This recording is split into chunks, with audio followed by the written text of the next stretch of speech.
Bonjour à tous, bienvenue pour ce premier podcast de la cellule, le podcast consacré aux jeux de rôle sans sexalogie bien sûr, mais également aux jeux de rôle tout court, puisque les émissions sur Sens seront ponctuées par quelques hors-séries si l'on veut, j'ai envie de dire 75% de Sens, 25% de JDR en général. On a déjà prévu quelques émissions spéciales avec les auteurs indépendants de Silent Drift, des gens comme Christophe Buckley dont vous avez peut-être entendu parler, ou Frédéric Sainte, Lionel Jeanneret notamment, mais aussi avec Olivier Caïra que j'ai eu la chance de rencontrer au Joute, que j'ai eu la chance de rencontrer à Rennes bien avant, mais avec qui j'ai eu la chance de discuter de ses podcasts au Joute et qui était motivé pour nous présenter un petit peu Pinkerton Press, ses projets. Donc même si vous n'êtes pas fan de Sens, n'hésitez pas à venir jeter un petit coup d'œil de temps en temps sur ce podcast, sur ce blog, parce qu'il y aura du beau monde assurément. Un podcast dont les émissions seront mensuelles ou bimensuelles, selon nos disponibilités toujours. On ne vous promet pas de pouvoir vous offrir un podcast par mois, mais bon, dans l'idée, nous voudrions pouvoir vous diffuser des émissions régulières. Il y aura peut-être quelques faux pas, quelques erreurs, quelques hésitations. N'hésitez pas vous-même à vous laisser nos commentaires sur le blog de la cellule, http://cellulistblogspot.com. Nous lirons tout ça et nous corrigerons le cas échéant. Ce podcast est massivement consacré à Sens. Je vous rappelle qu'il s'agit du jeu de rôle papier Sans Sexalogie, dont la première chronique ou première saison s'intitule Sens Renaissance. Vous en avez peut-être déjà entendu parler. Et aujourd'hui, pour vous introduire à cette bizarrerie, à ce jeu de rôle considéré comme inclassable par le GROG et bien d'autres annuaires de jeux de rôle amateurs ou indépendants, un podcast assez général, assez transversal, consacré à l'univers de Sens, son background, les forces politiques, ce qui fait de Sens son univers de philo-fiction original. Et pour parler de ce thème, autour de moi aujourd'hui, les testeurs, les joueurs, les co-créateurs de Sens Exalogie, les membres de la cellule, dont Thomas Poussou. Thomas Poussou, bonjour. Bonjour. Donc voilà, aussi appelé T-Pouce sur les forums, donc je l'appellerai peut-être Tom Pouce au cours de ce podcast, donc ne soyez pas surpris. Voilà, je l'appellerai peut-être ainsi. Benjamin Béliez. Bonjour. Aussi appelé Nathaniel sur le forum Silent Drift et que moi personnellement j'appelle Bobo. Alors si vous entendez parler de Bobo, c'est Benjamin Béliez dont je parle. Et enfin, Flavie Garnier. C'est vrai qu'on aurait pu faire de la galanterie, commencer par les filles. On en a absolument rien à faire. Voilà, j'ai envie de dire qu'on en a rien à branler. Nous on n'est pas galants, nous on est comme ça. Alors, aussi appelé Chimère sur les forums, Flavie Garnier. Donc voilà, une bonne panel de co-créateurs pour parler de cet univers aujourd'hui. Alors, l'univers de Sens, ça commence comment ? Ça commence par un empire galactique qui va se fonder après une victoire sur un groupuscule assez obscur qui s'appelle justement la Cellule. Et c'est pour ça que ce blog s'appelle ainsi. Pour nous en parler, j'ai envie de poser la question à Thomas. Qu'est-ce que tu as retenu de la cellule ? Qu'est-ce que c'est que la cellule ?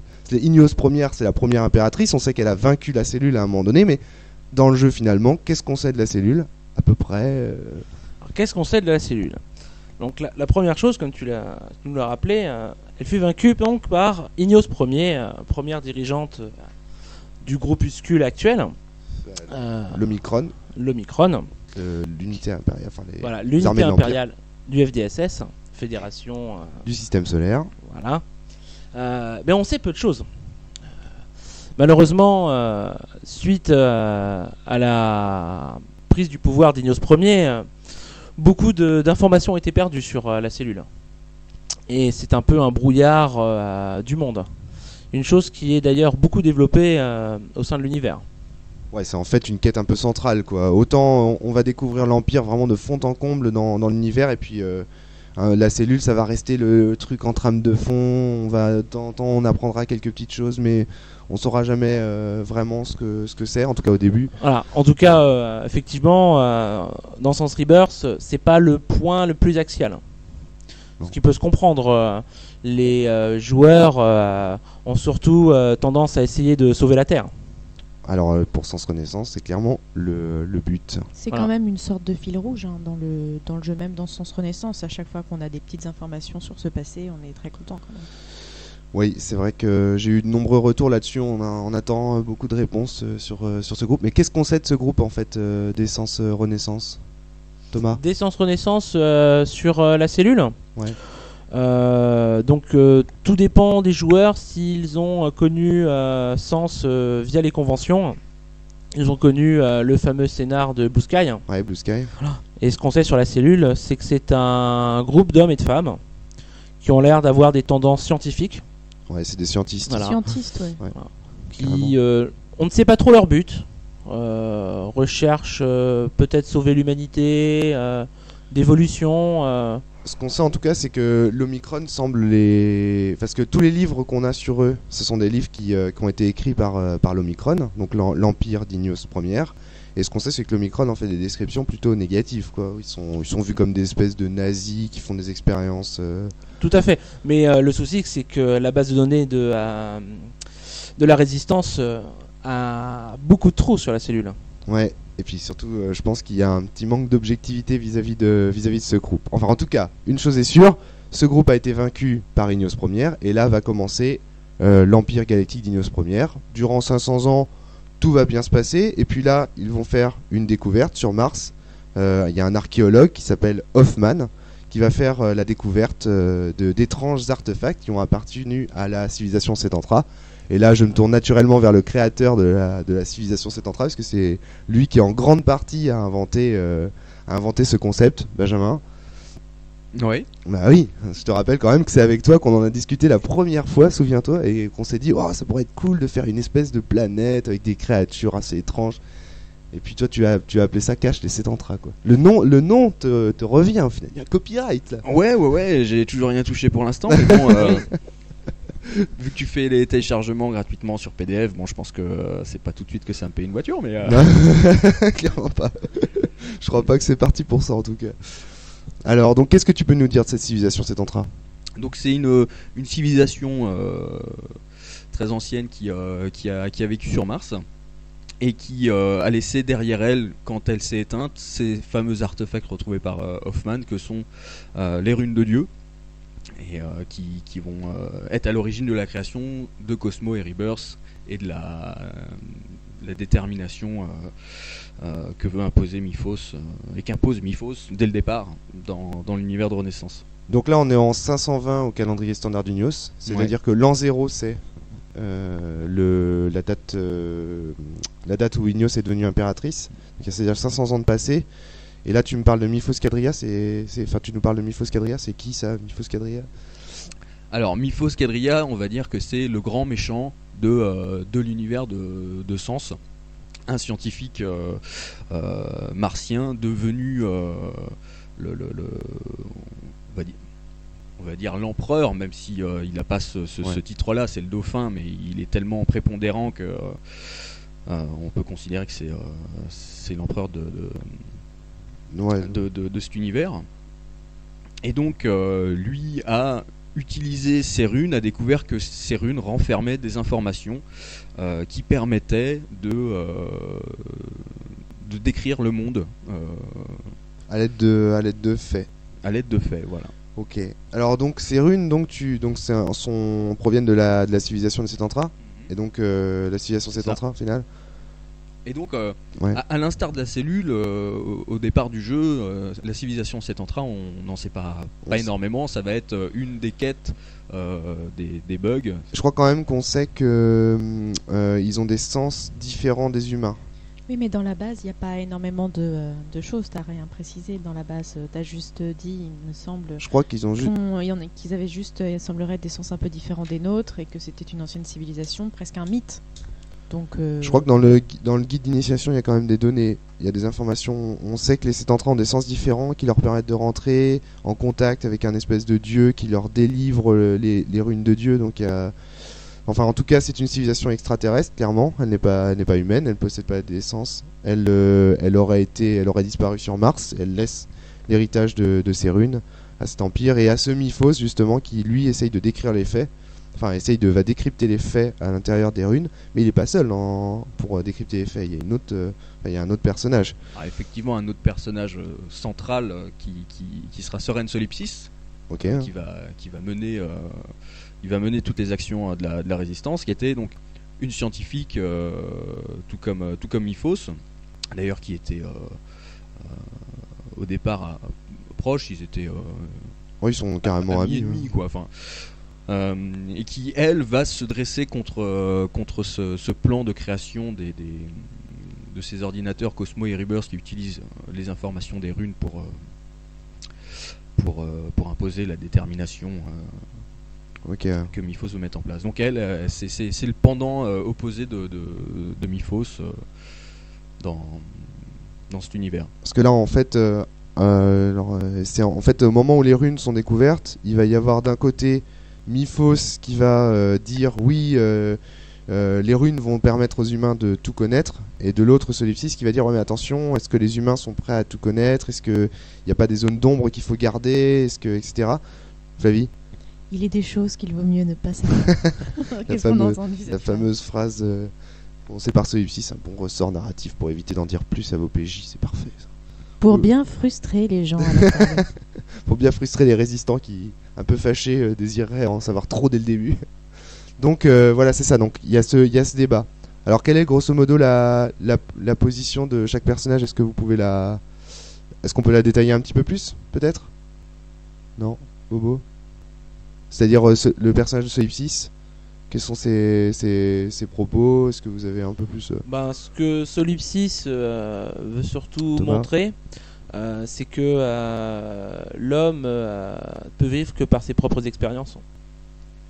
La vie existe aussi bien par le savoir, mais surtout par les choses que l'on ne sait pas. Il faut toujours avoir une part de mystère pour pouvoir apprécier la vie. Alors que si on prend l'exemple de Miphos, c'est que Miphos, lui, veut tout connaître. Pour que l'homme puisse exister, il doit tout savoir. Et ne plus avoir cette part de mystère. C'est un peu le combat qui a lieu entre Miphos et Solipsis, la résistance et la FDSS. Ok. Ouais. Après ce débat, donc Solipsis va quitter la fédération. Il va s'exiler. On va plus du tout en entendre parler pendant pas mal de temps. Et puis il va se passer un événement. Miphos va quand même proposer, après ce débat, un référendum pour savoir si oui ou non Cosmo et Rebirth doivent être créés. C'est-à-dire Cosmo et Rebirth, ce sont deux machines qui vont être construites peut-être sur Mars et qui auront pour but de décrypter les runes pour donner tous les faits du monde. Là on va demander est-ce que les humains sont prêts à accueillir la science ultime, et le référendum va donner une... Deux planètes contre une. Ouais, la c'est Terre ça. dit non et les deux autres planètes qui sont Mars et la Lune disent oui. Voilà. Et du coup, là, c'est le début de la guerre. C'est le début de la merde, hein, on peut le dire. Alors quoi qu'il en soit, donc à partir de ce moment-là, effectivement, la Terre se rebelle. Est-ce que quelqu'un peut nous parler un petit peu des motivations de la Terre? Pourquoi refuse-t-elle C'est dans mes souvenirs, la Terre, c'est un endroit où il y a pas mal de contrebandiers qui voient tout de suite que si on connaît tous les faits du monde, on saura qui fait de la contrebande et qui n'en fait pas, et donc leur entre guillemets business sera détruit. Donc ils entrent en guerre contre ça. À côté de ça, il y a tous ceux qui sont un petit peu plus, on va dire, moins hors la loi, qui ont des opinions, qui considèrent que la liberté est un des principes fondamentaux de l'être humain et qu'on ne peut pas vivre si on sait déjà tout ce qui va se passer dans sa vie. Et puis qu'on ne peut pas, par exemple, être condamné pour un crime qu'on n'a pas encore commis. Donc à partir de là, la Terre entre en résistance contre les deux autres planètes. Et après, que donne La Terre se fait écraser lamentablement, dans mes souvenirs, Ouais, c'est ça. en attendant désespérément un messie qui pourra venir l'aider, qui arrivera sous la forme d'une étoile filante, savoir Fin Longfinger. Alors, Ce qu'il faut surtout savoir, hein, Thomas. c'est que dans cette guerre, la Terre a une forte faiblesse. La Terre est surtout le centre rural de la FDSS. Nous avons au niveau classification la Terre donc, qui produit la nourriture, ouais, le pôle politique qui se trouve sur Mars, et enfin le pôle scientifique qui est plutôt la Lune. ouais, c'est ça. Ce qui explique totalement pourquoi seule la Terre dit non à ce référendum. C'est que on parle de science ultime, la Lune ne peut que accepter, Ouais. et Miphos étant quand même le dauphin de l'Empire, et si je me souviens bien à cette époque, il était même directement le régent. Ouais, est-ce qu'il est déjà intendant? Non, je crois pas. Il est juste scientifique, Il est juste informaticien scientifique, sur le voilà. projet des runes. Mais par contre, c'est clair que le fils adoptif ouais, puis d'Oberon. oui, il est déjà le fils adoptif d'Oberon. Mais par contre, c'est clair que pour Mars, il y a une autre raison, c'est que Mars c'est le centre militaire du pouvoir de la FDSS. Et donc, si ils ont accès aux faits, c'est un avantage stratégique et militaire capital pour eux. Voilà. Et donc dans cette guerre, la Terre se fait écraser. Comme tu l'expliques, Mars étant le pôle militaire, qu'est-ce que peut faire de simples paysans Même si je grossis ça un peu, il n'y a pas que des paysans sur la Terre, mais ils ont une force de frappe très très faible. C'est pour ça qu'ils se font écraser. Mais c'est vrai que ce venu de Messie pour pouvoir les sauver, elle vient de la part de Filonfinger. Qui à cette époque, je crois d'ailleurs, ne portait peut-être pas encore ce nom. En fait, à l'origine, Filonfinger s'appelle Céline Gray Costa. Et il est le premier général en fait de l'Omicron. C'est un des généraux, je sais plus trop s'il est sur Terre ou dans les airs. Je crois qu'il est plutôt sur Terre. Et donc il travaille pour Bran Oberon et il va trahir la cause de Bran au début pour des raisons un peu obscures et va atterrir sur la Terre. Et là, suite à un grand supplice d'élongation des doigts. C'est quoi l'élongation des doigts. Alors c'est on te met ta main dans une magnifique machine dans laquelle on relie tes doigts à des sortes de vérins et au fur et à mesure on les allonge. C'est une atroce souffrance. D'où ce nom de Filonfinger. Les doigts très longs. Il sera appelé comme ça effectivement par les résistants. Alors qu'est-ce qui se passe une fois que Filonfinger arrive sur Terre, vous en souvenez? La résistance s'organise et se met à gagner des combats. Et du coup, la guerre s'intensifie. Et là, la Terre va finir par être, entre guillemets, détruite à cause de la guerre. Hein. Il faudrait juste quand même préciser que Filonfinger, c'est quand même pas n'importe quel bonhomme. C'est lui aussi, à l'instar de Solipsis et de Myphos Quadrilla, une incarnation de Rune. C'est-à-dire que c'est un immortel. Et il va utiliser les pouvoirs et avantages que lui confère son immortalité pour gagner toutes ses batailles. Ça va être. Qu'est-ce que c'est que ces incarnations de runes dont tu parles pour nos auditeurs? Je suis pas sûr que. Alors effectivement, c'est un point sur lequel on n'a pas insisté là au début de ce podcast. Au départ de Sens Renaissance, on apprend qu'à chaque rune qui a été découverte, donc rune l'objet, correspond une incarnation de rune. Quelqu'un qui va représenter cette rune et qui aura la faculté d'être immortel. Il me semble qu'ils ont des pouvoirs aussi spéciaux. Ah, effectivement. Ouais, bon, ça c'est un petit peu après. On l'apprend un peu après. Mais bon, clairement. Mais bon, ce qui est sûr, c'est que grâce à ses pouvoirs, effectivement, et à son immortalité, Filonfinger parvient en 72 heures chrono à libérer tous les prisonniers qui sont retenus dans une ville qui s'appelle la Nouvelle-York. Donc, bon, on imagine assez facilement qu'il s'agit de New York sur Terre. Dans une ville qui s'appelle la Nouvelle-York, donc où Myphos enferme tous les prisonniers politiques. Et donc il réussit en fait en 72 heures à l'aide probablement de ses pouvoirs d'incarnation personnelle de la rune, d'une des runes, on ne sait pas encore laquelle, mais bon, voilà, et donc à libérer tous ces résistants et à fédérer progressivement, et à commencer à fédérer cette ville. Il en fait son bastion et puis progressivement il va progresser dans cette guerre. Et nous sommes toujours je crois, c'est vers la fin du 6e siècle au calendrier standard d'Ignos.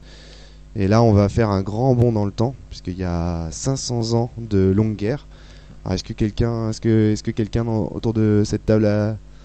Vu que vous êtes maître de jeu, j'imagine que vous avez un peu travaillé tout ça. Thomas, est-ce que tu as... Sur ces 500 ans de guerre... Qu'est-ce qui s'est passé pendant ces 500 ans? Ouais. Ou à la fin de ces 500 ans?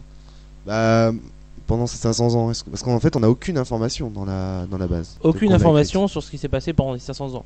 Moi, ce que j'imagine, il y a surtout eu un regroupement de tout le mouvement résistance, la naissance de la résistance, vraiment. Tout ce qui est des pôles stratégiques, des différents complexes, des projets d'attaque de Mars. Parce que le but de la résistance à la base, c'était attaquer Mars pour reprendre le pouvoir.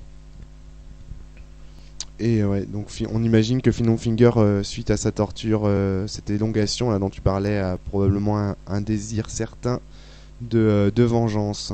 Oui, certainement. Mais je pense aussi, comme tu l'as précisé tout à l'heure, Filonfinger était l'un des hommes de Bran Oberon. Il le considérait comme Enfin, il avait un profond respect pour lui. Et il a dû ressentir aussi une trahison de ce côté-là. Clairement. Alors bon, moi ce que j'en pensais de ces 500 ans de guerre, c'est qu'en fait ça va de victoire en échec, on avance sur un front, on recule sur un autre. C'est vraiment une guerre. Il y a des phases de paix, évidemment, hein, c'est pas toujours la guerre. Il y a des phases de paix, mais bon, globalement, on s'enlise un petit peu sur Terre, et puis victime des frappes chirurgicales de Myphos, parce que fort de l'ombre monde, c'est-à-dire de Cosmo et de River. Oh, on n'a pas expliqué ça non plus. L'ombre monde, Benjamin. Alors, juste avant de rebondir sur l'ombre monde, je reviens sur ce créneau de 500 ans. Je pense que pour les futurs maîtres de jeu qui nous écoutent, ça sera une problématique à soumettre à leurs joueurs qui est, voilà, ça a duré 500 ans. On sait que Miphos, grâce à ses ordinateurs, est omnipotent. Pourquoi il n'a pas évincé la résistance plus facilement que ça? Pourquoi, au bout de 5 siècles, la résistance est toujours là à résister à Miphos?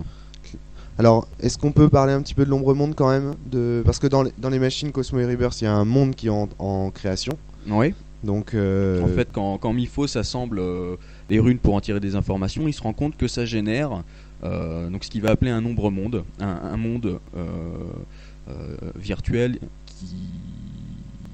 qui apparemment est identique au monde réel, c'est-à-dire que les faits qui se produisent dans le monde réel, une personne qui porte une caisse, eh bien il va y avoir la même action dans Cosmo et Rebirth, au même endroit, il va y avoir une personne dans cet ombre monde. Appelons ça une ombre. Une ombre personne qui va porte porter une ombre caisse. etc. Et donc c'est ça en fait sa puissance, c'est à tout moment il sait ce qui se passe partout. Ce qui lui a apporté son efficacité militaire, c'est il veut savoir où sont les bases résistantes, elles sont là, tac, j'attaque, il n'y en a plus, c'est réglé. Ouais. En tout cas, c'est ce que on pense. Après tout, on nous précise bien que au niveau de l'ombre monde des ordinateurs, on sait qu'il sait, il sait ce qui se passe à un instant T, mais on ne sait pas s'il peut voir dans le passé ou voir dans le futur. Alors on sait qu'il peut voir dans le passé. Par contre, effectivement, il n'arrive pas avec ses ordinateurs à voir ce que promet le futur. Ouais, on voit que en fait, les runes calculent le présent, je crois. Et en fait, par contre, ne peuvent pas calculer, ne peuvent pas anticiper sur le futur. Mais par contre, on a envie de parler d'instantanéité, quoi. C'est vraiment instantané. S'il y a une action qui se produit dans le monde, il y a une ombre action automatiquement qui se produit dans Cosmo et Rebirth. C'est dans l'ombre monde. Tout à fait. Ouais. Donc du coup, lui, ouais, il a omniscience sur l'ombre monde et donc par voie de conséquence sur le monde. Mais on verra que c'est important pour la suite de l'histoire en fait, qu'il a omniscience sur l'ombre monde et par voie de conséquence sur le monde. Et on verra que il y aura des petits changements. Alors, bon, bah, on saute du coup de 500 ans. Donc là, on était en 572 avec Finon Finger qui commence progressivement à rassembler la résistance. Une guerre qui s'enlise qui va durer 500 ans, enfin, en fait, 4 siècles pour être précis. Et puis, il va se passer quelque chose. Au bout d'un certain temps, quand même, la résistance recule et se retrouve enfermée dans son bastion à la Nouvelle-York. Et là, c'est le 3 janvier 1001, une date clé que tous les joueurs connaissent par cœur. Alors, qu'est-ce qui se passe, Thomas? L'arrivée des quadrilliens. C'est-à-dire Voilà, une nouvelle arme créée par Miphos. En tout cas, je pense que c'est comme ça que les résistants ont dû remarquer des hommes composés de foudre, ouais. avec des pouvoirs prodigieux. Capable de faire tomber des météorites, détruire des bâtiments en un claquement de doigts. Ouais, donc là, clairement, là, de suite, on passe à la surpassé. vitesse Quoi. supérieure. Mais il y a eu un message d'espoir qui est arrivé en même temps que ces quadrillas. Un message de Solipsis Ouais. qui disait que... Donc là, voilà, on apprend aussi que Solipsis finalement s'est exilé, mais que finalement il est immortel. Donc là, oui. Ah oui, on commence à avoir des doutes. Finon Finger, ça fait 500 ans qu'il est dans le bastion de la Nouvelle-York. Ouais. Il est toujours là, prêt au combat. Miphos également. Miphos également, mais Miphos, Oui. suite à l'histoire, on le savait déjà qu'il commençait à être immortel. Suite Ouais. à un accident, on a découvert son immortalité. Bon, alors, il y a que quelques personnages qui le savent à ce moment-là. Mais il y a Là, je parle. la fédération ne sait voilà. pas. Elle La le fédération, découvre. la fédération ne le sait pas. Là, je parle en tant que pour les lecteurs de sens. Ouais. Effectivement, c'est une chose qu'on apprend. Que Miphos est immortel. Et là, on apprend en même temps que Solipsis est immortel suite à ce message qui annonce enfin les élus, car ils sont plusieurs, Ouais. des enfants, tous nés le même jour, à cette date précise, à la Nouvelle-York, qui seraient l'espoir donc de la résistance. Ils sont tous nés le 14 décembre 996 et donc et particulièrement à la Nouvelle-York. Alors donc et on les appelle Des bugs. Des bugs. Alors Flavie, qu'est-ce que tu peux nous dire sur les bugs? Qu'est-ce que c'est qu'un bug? Vaste programme. Déjà, le bug, c'est les personnages que les joueurs vont jouer. Voilà. Donc, à la base, les bugs vont voir toute leur famille détruite et vont tous être recueillis par la Nouvelle-York. résistance. Et quand on va faire nos fiches de personnages en tant que joueur, on va devoir créer des histoires à ces bugs et ce sont les seuls qui échappent. C'est pour ça qu'on peut les jouer à la détermination de l'ombre monde. C'est-à-dire que s'il y a un bug dans le monde, il n'y a pas un ombre bug dans l'ombre monde. Il n'y a pas d'ombre. Du coup, la réalité de l'ombre monde, grâce à ces bugs, va peu à peu se séparer de la réalité dans le monde réel. C'est-à-dire en fait, alors pour nos auditeurs, c'est-à-dire qu'en fait, si un bug est né dans la réalité, il est pas né dans l'ombre monde. Oui, et à chaque fois qu'il aura un rapport avec un être humain, puisque ce rapport n'aura pas été prévu dans l'ombre monde, Ouais. ce rapport arrivera dans la réalité, ce sera une répercussion, puisque ce sera quelque chose que l'ordinateur n'aura pas pu prévoir. Donc c'est le jour où le Cosmo et Rebirth vont commencer à ne plus avoir les mêmes informations que celles qui sont présentes dans le monde réel des bugs. Donc là, Milfos perd clairement de son omniscience, quoi. Avec... Complètement. Il perd de son Donc omniscience. c'est vraiment le nouvel espoir de la résistance, c'est d'avoir quelque chose, d'avoir des êtres qui ne sont pas soumis à la détermination des ordinateurs. D'accord, ok. En contrepartie, il y a la puissance des quadrillas, qui eux, à l'inverse des bugs, existent dans le monde des ombres, mais n'existent pas dans le monde réel. Donc c'est un peu des pendants, j'ai envie de dire démoniaques, des némésis en fait des bugs. Est-ce qu'il existe un quadrilla par bug ou pas, selon toi? Selon moi, c'est un peu difficile. Moi, dans l'univers tel que je le vois, non. Ouais. Ok. Voilà, il y a des bugs, il y a des quadrillas. Est-ce qu'on pourrait dire que l'existence d'un bug entraîne l'existence d'un quadrilla? Il y a un quadrilla qui apparaît dans une histoire qui, en tout cas, lui, le croit, qui est le fameux graveur. Le graveur. Qui en veut à l'humanité, qui en veut à la résistance et aux bugs de lui avoir volé son humanité. Ok, d'accord. Pour moi, en revanche, dans la mesure où un bug correspond au nombre de joueurs du coup qu'il y aura dans la réalité, Ouais. on ne peut pas dire qu'il y a autant de quadrillas que de joueurs qu'il y a dans la réalité, puisque dans ce cas-là, ça supposerait qu'on puisse compter le nombre de joueurs qu'il y a dans la réalité pour pouvoir en déduire le nombre de quadrillas, et ça ferait au final des histoires absolument impossibles à jouer. Voilà. Le souci surtout, c'est qu'il faut savoir que les quadrillas, quand ils sont nés dans le monde des ombres, tel un humain classique, ils sont directement composés de foudre et ils ont une croissance très rapide. Ils deviennent adultes en quelques semaines. C'est ça le truc, c'est que on est le 3 janvier 1001 quand New York se fait défoncer la tronche. Et eux, ils sont là et ils sont bien présents. Ils ont pas 5 ans, quoi. Ils ont pas 5 ans d'âge physique. Alors que les bugs, eux, dans la réalité, sont encore des enfants qui vont perdre leur famille dans des conditions d'ailleurs que tu n'as pas précisées. Ils vont toutes les familles vont être détruites par la guerre en fait. Et surtout par un quadrilla. Je savais pas, ça c'est quand même un gros spoiler. Tu nous as demandé de pas en faire. D'accord. C'est non, pas... mais bon, voilà quoi. Dans ces cas-là, il y a un quadrilla qui a défoncé toutes les familles des bugs. Non, c'est pas un quadrilla qui a défoncé toutes les familles. C'est les quadrillas. Dans le souvenir des joueurs, il y a des quadrillas qui ont défoncé. Et donc pour revenir à ce que j'expliquais, les quadrillas au départ sont je pense d'un assez grand nombre, mais ils ont été persécutés aussi par les ombres hommes. Car après tout, une ombre femme qui accouche d'un quadrilla, ça fait très peur. Et moi, dans mon idée, je pense que des ombres hommes ont dû commencer à les pourchasser, à les détruire. Effectivement. Il me semble que c'est précisé dans Sens Connaissance. Voilà. C'est précisé dans Ombre Monde, supplément Ombre Monde, qui est une.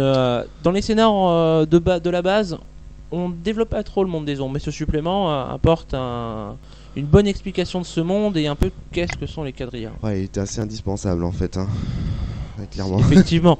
Il y a aussi, si je me souviens bien, une demande à des joueurs pour faire ce supplément. Ah oui, non, ce supplément il a clairement été demandé par les gens qui fréquentaient le forum et qui ont dit là on n'a pas assez d'informations pour pouvoir faire la chronique. Il nous manque toute l'histoire des quadrillas, donc il faut les développer. Donc voilà quoi, en réponse. C'est un très bon supplément. Moi, il faut savoir qu'à la base j'étais un joueur qui à un moment est devenu quadrilla et c'est vrai que j'ai jamais eu suffisamment d'explications dans le monde des ombres. C'est la façon dont je l'ai ressenti, où je me suis imaginé le monde des ombres, je me suis fait tout seul. D'accord. Voilà. Et avec ce supplément, on m'a apporté beaucoup de réponses. Alors, donc nous sommes le 3 janvier 1001, New York est écrasé, les bugs perdent leur famille suite à une attaque de quadrilla, ils se souviennent des quadrillas qui les terrassent, et qui terrassent leur famille, et là, le conseil donc est réuni par Fin Longfinger. Fin Longfinger dit attention, il y a des enfants qu'il faut sauver à tout prix, tous nés le même jour, le 14 décembre 996. Et le conseil, en fait, va, suite aux ordres de Fin Longfinger, s'enfuir vers une destination qui est le pôle sud. Et pendant ce temps-là, Fin Longfinger reste à la Nouvelle-York et pour défendre le convoi qui s'en va. Et là, cette fois-ci, il meurt. Thomas. Il meurt, il tombe sous la masse des quadrillas et héroïque, des militaires, Fin Longfinger. Voilà, il se fait tuer d'ailleurs, si je me souviens bien, par l'un des chefs militaires de la FDSS, de l'Omicron. Alors il se fait tuer par un quadrilla très connu. Cranisten. Ah, c'est un quadrilla. Cranisten. C'est pas un quadrilla, c'est le Cranisten qui. Ils se battent non-stop pendant 3 jours. Mais Cranisten, c'est un quadrilla. Oui, c'est ça. Ouais, non, ils se battent non-stop pendant 3 jours, c'est 3 jours épiques de bataille. Et à un moment, il semblerait que Fin Longfinger voit son attention attirée par autre chose. Il regarde le ciel, comme s'il avait entendu une voix. Et la Cranisten le tue. Voilà, c'est tel que c'est décrit dans la base. Effectivement, c'est comme ça.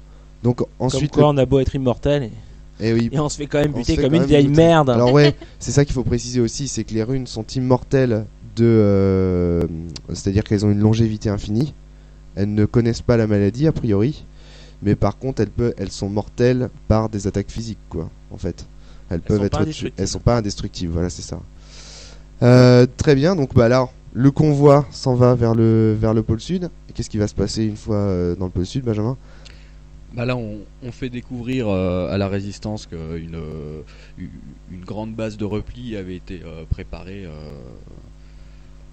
On va dire en cas d'échec, prêt à les accueillir. Donc ils découvrent des bâtiments, une nouvelle base de repli. Et c'est là qu'on leur dit, voilà, on a avec nous des enfants bien particuliers, des enfants qui n'ont pas leur pendant dans le monde des ombres. Ces enfants, va falloir les protéger, également les entraîner pour devenir l'instrument de la défaite de l'Omicron et de l'Omifos. Et c'est là que vous, joueurs, vous rentrez en jeu. C'est ça. À peu de choses près, une quinzaine d'années après, ces bugs sont tout juste adultes, une vingtaine d'années, et c'est là que vont commencer les futurs joueurs dans cet univers, de la résistance cloîtrée dans une base au pôle sud. Avec pour objectif la vengeance contre Miphos et la victoire sur l'Omicron. Au pôle sud aussi, quand même, quelque chose à noter, réapparition du personnage de Solipsis. Donc avant, elle n'apparaît qu'en message, comme l'a dit Thomas, mais là, cette fois-ci, le personnage réapparaît au pôle sud. Pour quelle raison, Thomas, si tu te souviens? Surtout pour accueillir les bugs, expliquer un peu ce qu'ils font là et ce qu'on attend d'eux. Car même s'ils sont des enfants dès le départ, on les considère comme des adultes. Oui. Mais les résistants, en fait, ne savent pas en plus l'existence du bug. Parce que pas du tout. Dans l'histoire, c'est bien précisé que Gladius, il se demande pourquoi, alors qu'ils partent en sous-marin, là, comme des clochards vers le pôle sud, ils sont en train de se dire, mais comment ça se fait qu'on se fasse pas poursuivre par l'Omicron? On devrait déjà être défoncé, quoi. Des sous-marins, c'est hyper avec le pouvoir des ordinateurs, on savait exactement où ils étaient. Oui, logiquement. Alors, qu'est-ce qui se passe, du coup? Comme ils transportent les enfants, il n'y a pas cette répercussion dans le monde des ombres. On ne sait pas où ils sont. Et en fait, le coup de génie de Solipsis, c'est de dire, bon bah voilà, je déclencherai mon action lorsque je saurai que ces enfants sont là, et de cette manière-là, en fait, l'action dans l'ombre monde n'aura pas lieu, puisque s'il n'avait pas existé, je ne l'aurais pas fait. Donc dans l'ombre monde, en fait, l'action de la fuite vers le pôle sud n'existe pas, alors que dans la réalité, l'action vers le pôle sud existe, et du coup, Miphos se retrouve a priori berné. D'ailleurs, ça pose de nombreuses questions, je pense. Ouais. Puisqu'à partir du moment où on considère que dès qu'on pense aux bugs, les faits qui vont en découler ne seront pas pris en compte par l'ordinateur, à partir de quand peut-on considérer que les faits de l'ombre monde se sont séparés du monde? Puisque est-ce que c'est déjà la naissance? Est-ce que Solipsis savait qu'il serait né avant? Ou à partir de quand l'ombre monde s'est séparé du monde? Est-ce que seulement Solipsis avait programmé ça, ou est-ce qu'elle savait que les bugs allaient naître? Et si le simple fait de savoir pouvait entraîner des répercussions? Voilà, exactement. Ouais. Alors là, on rentre vraiment... Une foultitude de problématiques à soumettre à vos futurs joueurs. Voilà, exactement. Et donc justement, cette dernière partie du podcast, je voulais la consacrer à l'aspect un petit peu, parce qu'en fait, c'est un jeu qui a pour but de faire en sorte que les joueurs se posent des questions de métaphysique et de philosophie, un petit peu de physique aussi et de plein d'autres choses. Mais en tout cas, voilà, donc ça c'est juste, là on a présenté les forces politiques en présence, un petit peu l'histoire, comment tout ça s'est mis en place. Mais là maintenant, voilà, on va parler un petit peu de l'aspect philosophique du truc, c'est-à-dire que tout est fait pour faire en sorte que le joueur soit amené à se poser des questions sur ombre-monde, réalité, etc., etc. Alors par exemple à ce niveau-là, par rapport au discours de Miphos et de Solipsis, il y a quelque chose qu'on n'a pas dit, c'est que lorsque Miphos présente les ordinateurs sur la place publique, il dit aussi, bah écoutez, puisque les runes calculent le monde, à l'heure actuelle et le présent du monde, eh bien elles calculent son destin et rien ne pouvait avoir lieu autrement que ce qui s'est passé maintenant. Donc c'est un partisan d'une théorie qu'on appelle le déterminisme. Et en opposition, Solipsis prétend le contraire. Et elle le prouve. Et comment elle le prouve? Pourquoi? Elle le prouve. Là, si on suit l'idée de Miphos que les ordinateurs devaient exister, et qu'effectivement ils existent, c'est qu'ils pensaient aussi gagner la guerre. Ou alors est-ce qu'ils savaient qu'ils n'allaient pas gagner cette guerre? Cette bataille de la Nouvelle-York, est-ce qu'il aurait sacrifié ses hommes? Étrange, n'est-ce pas? Effectivement, une question de plus. Donc voilà, donc c'est vrai que toutes ces problématiques autour des deux mondes vont amener les joueurs à se poser deux trois questions un peu compliquées, un peu difficiles. Oui, mais ce qui est intéressant, c'est qu'on les pose pas forcément en arrêtant de jouer. On se pose ces questions, on les intègre aux dynamiques de nos personnages. Ouais, Par exemple, carrément. on va se balader dans un énorme complexe un peu flippant et en même temps, ce complexe va amener plein de questions sur la place du bug et sur la dynamique du monde.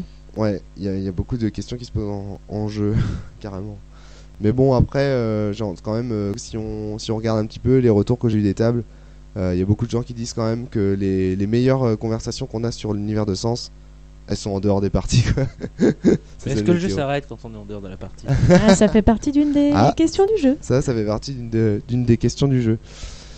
Donc ben voilà pour un premier. Est-ce que vous avez des choses à ajouter? Je sais pas. Le seul ajout, c'est pour les auditeurs. Là où vous avez entendu Cadgus qui vous balance l'histoire d'un background d'un jeu.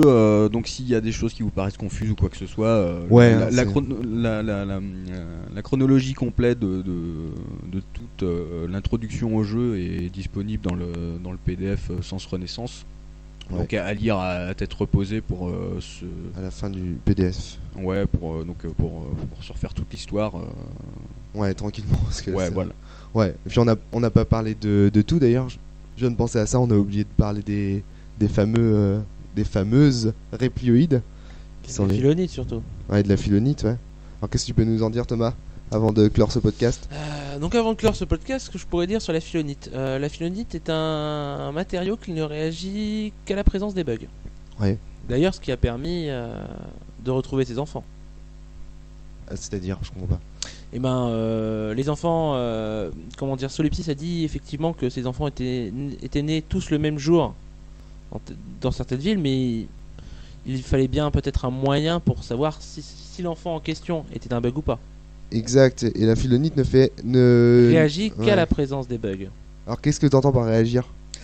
Alors la philonite, c'est un métal qui a une propriété d'apparaître, en fait, Ouais. de se matérialiser quand la présence de bugs.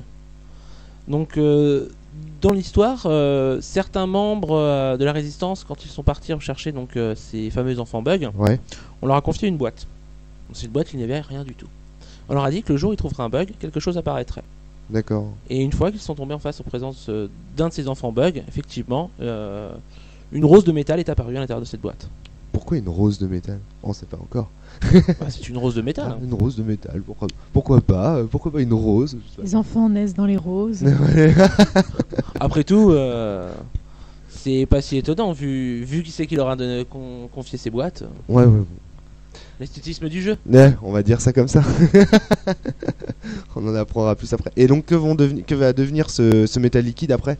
Une fois qu'ils arrivent au pôle sud? Une fois qu'ils ont récupéré ce métal liquide et que les bugs et vos futurs joueurs vont enfin commencer leur premier scénario, on va leur confier une armure, un réplioïde composé de ce métal, qui leur permettent d'avoir une protection en cas de combat. Et il faut savoir aussi que les bugs ont une particularité, c'est qu'ils peuvent aussi bien exister dans le monde réel que dans le monde des ombres. C'est-à-dire Ils ont pouvoir par leur propre conscience, leur propre volonté de passer dans le monde des ordinateurs. ils peuvent passer d'un monde à l'autre. D'un monde à l'autre. Voilà, à l'instar des quadrillas qui appartiennent au monde des ordinateurs, eux peuvent se matérialiser dans le monde réel. Les bugs vont pouvoir faire la même chose, uniquement en revêtant leur armure réplioïde. Oui, sinon il y a choc ontologique pour citer le livre. Voilà, donc bon là ça va faire Alors beaucoup là, de oh là, sujets pour un qu'est-ce premier que podcast. c'est que Je pense ce que on sait à peu près de quoi on on va parlera parler du sur choc les prochains. ontologique plus tard. Mais donc voilà, ce métal liquide qui forge leurs armures vont leur permettre de pénétrer dans le monde des ombres pour y mener également leur combat. D'accord, ok, ouais. Donc ils vont pouvoir passer d'un monde à l'autre. En gros, c'est ça. Voilà, Voilà, ils se téléportent dans un monde, ils se c'était téléportent dans un autre, ils passent d'un monde à l'autre. Ce qui va leur permettre de réussir leur mission plus facilement. Ouais. de résister à la puissance des quadrillas parce que bon, Ouais. Il faut toujours l'affronter à savoir poil, que c'est toujours difficile. Ouais. à partir de Pas facile. à partir de l'existence des bugs, ce qui existe dans, on va dire, le monde réel n'existe pas forcément dans le monde des ombres. Donc le gros mur qui t'empêche de passer dans l'endroit où tu dois aller, peut-être qu'il n'existe pas dans l'ombre monde. Ah, Et peut-être qu'il ne faut pas trop rester dans l'ombre monde si tu ne veux pas te faire déchirer par un quadrilla. d'accord. Ok, ouais, donc ça permet par exemple, ouais, on arrive dans une pièce, si le bâtiment a été détruit dans l'ombre monde, puisque le bâtiment n'est plus là, on peut se diriger dans une salle, réapparaître dans la salle, dans la réalité. Ah, d'accord. Tout à fait. Alors, tiens, Bobo, il y a un truc, parce qu'on parlait des problématiques philosophiques, on va terminer là-dessus, je pense. Toi, en tant que joueur, tu t'es vachement intéressé en fait à la philonite, et tu y as trouvé des problématiques aussi. Qu'est-ce qui t'a... Alors, quelles sont les problématiques que tu as trouvées en rapport avec cette matière, en rapport avec les réplioïdes? Pourquoi est-ce que tu as cherché en tant que joueur à creuser ce truc-là? Ouais, bah là tu m'en poses une Ouais, nouvelle. ouais. Cache, moi j'ai envie de dire, bam quoi, à fond dans le verre. Pourquoi je me suis intéressé à ça? Au départ tout simplement parce que le personnage que j'avais choisi était un scientifique, donc forcément tout ce qui touche un petit peu à de la technologie ou quoi que ce soit, dès qu'il y a des mystères à lever il va s'y intéresser, donc forcément j'ai axé mon personnage à essayer de trouver des réponses aux mystères que soulève ce métal. Ouais. Et puis ça a été aussi l'occasion de se poser des questions sur voilà, je dois affronter un univers qui est complètement déterminé, il faut que j'essaye de savoir comment fonctionnent ces règles Ouais. et utiliser ces éléments qui transgressent ces règles pour arriver à mon but. Je suis un bug, je peux transgresser des règles parce que je suis pas déterminé dans Cosmo et Rebirth. J'ai un métal qui a des propriétés également qui permettent de transgresser des règles. Ouais. Donc voilà, il faut que j'utilise ces points absolument pour en tirer un avantage. Ok. À notre table aussi, on avait fait ça, même avec des règles différentes, où on avait utilisé la philonite pour créer... Oui. Oui. Bah, Et, ton personnage d'ailleurs. ouais. Bah en fait, t'étais le pendant. Oui, sur donc l'autre Bobo, table, on était les Voilà, c'est ça. scientifiques tous les C'est-à-dire deux. que toi, à la table de Rennes, t'étais plutôt le médecin, alors que Bobo, lui, avait plutôt vraiment sciences dures, mais globalement, au niveau de la philonite, l'un et l'autre, vous aviez des rapports, quoi. Vous poursuiviez la même quête. Ok, bon, bah voilà, pour ce premier podcast un peu laborieux, on s'excuse, c'est pas facile en fait comme exercice. On pensait que ça viendrait spontanément, c'est pas évident. J'espère que vous avez à peu près compris les enjeux de cet univers. Et puis bon, bah moi je vous dis à très bientôt pour un prochain podcast qui sera probablement consacré au système. Donc on espère un podcast un peu moins linéaire où on pourra peut-être un peu plus se lâcher parce que l'univers c'était dur, il fallait quand même essayer de suivre la chronologie. Allez, on va se dire à la prochaine. Ça sera mieux la prochaine fois, on va se dire ça comme ça. On apprendra à tenir des micros et Ça ira beaucoup mieux. Donc Allez. lisez le PDF. Ouais, lisez le PDF pour la chronologie. Ça sera peut-être plus clair qu'un podcast de vieux foufou qui essaye de raconter un univers un peu de manière décousue. Allez, à très bientôt. Jouez bien. À plus. Salut. revoir. Au revoir. Au revoir.